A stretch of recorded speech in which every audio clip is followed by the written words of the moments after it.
conseillé peut-être de me laver plus régulièrement les mains ou des choses comme ça.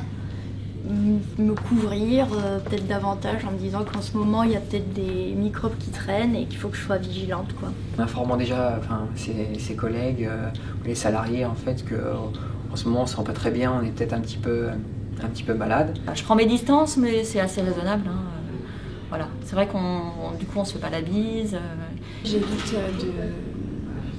de partager mon bureau entre guillemets avec les collègues en termes de souris par exemple et de clavier.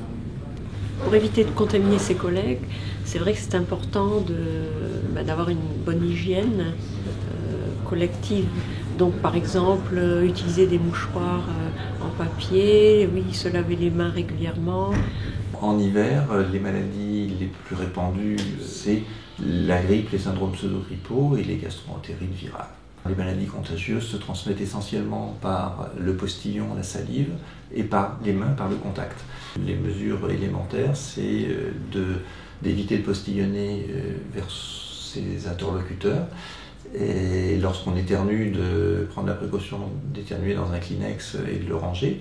Pour éviter la contamination, le lavage des mains régulier est évidemment une très bonne idée. Le lavage avec de l'eau, du savon au robinet est la première démarche à faire. Si on n'a pas accès à un lavabo, la solution hydroalcoolique est efficace aussi, ni plus ni moins. Néanmoins, même après avoir lavé les mains, il est prudent dans les périodes d'épidémie de ne pas serrer la main de ses voisins. Plus l'organisme est sain et moins il est vulnérable à l'agression virale, il est essentiel d'avoir une alimentation équilibrée, y compris le petit déjeuner qu'il ne faut jamais oublier.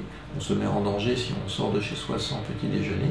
Toute population non fragile a intérêt à se vacciner si on veut éviter d'avoir cet épisode grippal qui est toujours désagréable, même quand on est en bonne santé.